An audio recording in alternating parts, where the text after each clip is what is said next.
relatednya, tujuan kami mengambil Frederick Taylor punya teori komunikasi. Apa yang kita lihat sekarang, teori Frederick Taylor ini kebanyakannya diterjemahkan di sektor-sektor swasta terutamanya.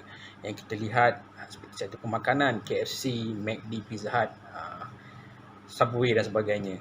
Kemudian dari segi otomotifnya, dari segi pembuatannya, kenderaan, kemudian dari segi perkhidmatan constructionnya, yang mana kita lihat pengurusan-pengurusannya mengambil pendekatan apa yang diusulkan oleh Frederick Taylor ni, yang mana dia membezakan di antara pengurusan dan pekerja dengan mengambil kira menjaga kebajikan pekerja-pekerjanya dan tidak membuat indahlah sebarang permasalahan yang berlaku. Setiap masalah akan dikata dengan baiklah. So, untuk yang kedua, kita serahkan kepada sahabat saya.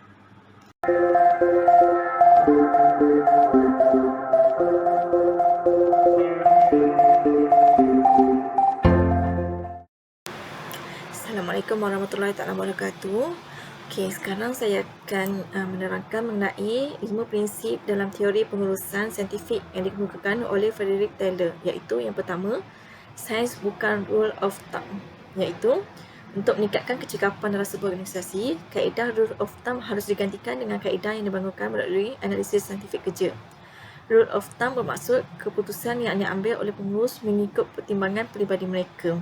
Okey, yang kedua, harmoni, tidak perlu ada perselisihan faham, iaitu Frederick Taylor menekankan bahawa perlu ada keharmonian yang lengkap antara pengurus dan kekitangan organisasi, kerana jika terdapat sebarang konflik antara kedua-duanya, ia tidak akan memberi manfaat sama ada kepada pengurus atau kekitangan organisasi.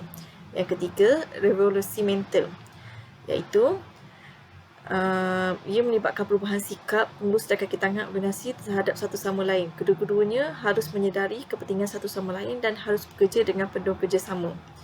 Yang keempat adalah kerjasama bukan secara individu, iaitu prinsip ini berlanjutan daripada prinsip harmoni, bukan perselisihan, dan memberi tekanan kepada kerjasama bersama antara pengurus dan kekitangan organisasi.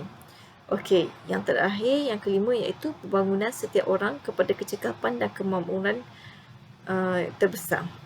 Ia bermaksud setiap orang perlu ada kecekapan di dalam organisasi bergantung kepada kemahiran dan keupayaan kekitangan organisasi sebahagian besarnya. Oleh itu, penyediaan latihan kepada kekitangan organisasi dianggap penting untuk mempelajari kaedah terbaik yang dibangunkan melalui penggunaan pendekatan saintifik. Okey, sekian, terima kasih.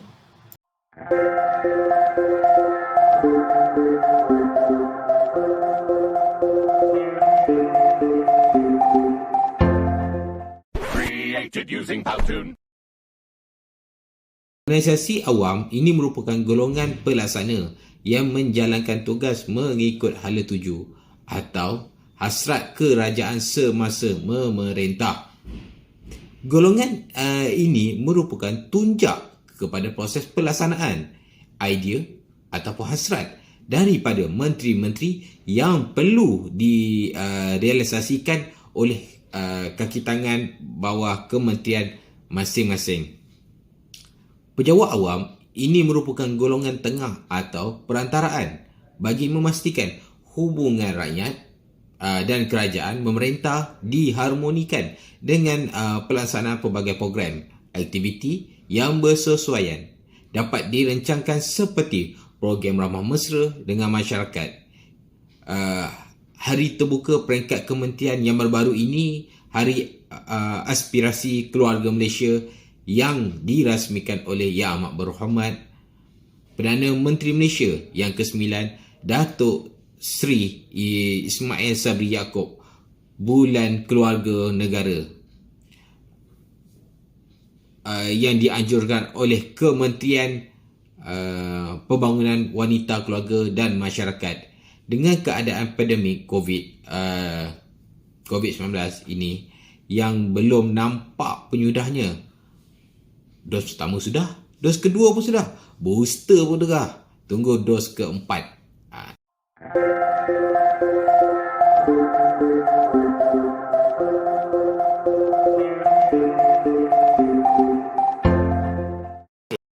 analisis teori, kekuatan dan kelemahan.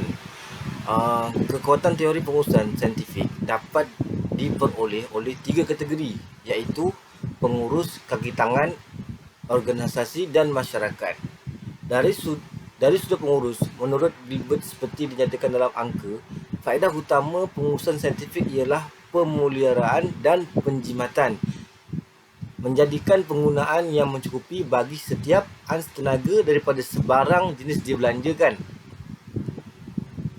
Pengurusan saintifik membawa kepada faedah berikut kepada pengurus: membuat pemilihan dan latihan yang betul bagi kaki tangan organisasi yang membawa kepada tenaga kerja yang lebih baik, mewujudkan hubungan harmoni antara pengurus dan kaki tangan organisasi, pencapaian pembahagian tanggungjawab yang sama rata antara pengurus dan kaki tangan organisasi, penyeragaman peralatan, bahan dan kaedah kerja untuk meningkatkan kecekapan, penggunaan pelbagai sumber yang lebih baik dan penyingkiran bahan buangan. Penentuan saintifik juga tentang kerja adil yang boleh dilakukan oleh kaki tangan organisasi pada siang hari. Hal ini membawa kepada pembentukan hubungan baik antara pengurus dan kaki tangan organisasi. Kelemahan teori pengurusan saintifik pula dapat dilihat melalui 3 kategori, iaitu kaki tangan organisasi, pengurus dan ahli psikologi. Dari sudut kaki tangan organisasi, teori pengurusan saintifik mempercepatkan dan memaksa kaki tangan organisasi untuk bekerja secara maksimum.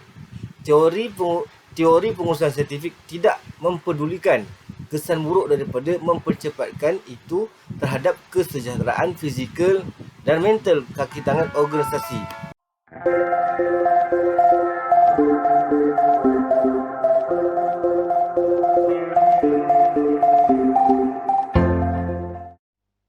Kesimpulannya, dapat dilihat bahwa komunikasi antara pengurus dan kaki tangan organisasi adalah elemen yang penting dalam pengurusan. Melalui komponen-komponen dan prinsip-prinsip yang diaplikasi dalam teori pengurusan saintifik, dapat disimpulkan bahawa ia merupakan kaedah saintifik yang berkesan. Sekiranya tidak ada kaedah saintifik yang jelas dan berkesan ini, setiap pengurusan dalam sesebuah organisasi tidak akan dapat berjalan dengan baik, sekaligus akan mengganggu perjalanan dalam pencapaian matlamat sesebuah organisasi. Justru, pengurus khususnya hendaklah sentiasa melakukan analisis secara teliti bagi mengenal pasti kesan-kesan yang dapat diperoleh daripada teori pengurusan saintifik serta memperbaikinya dari masa ke masa.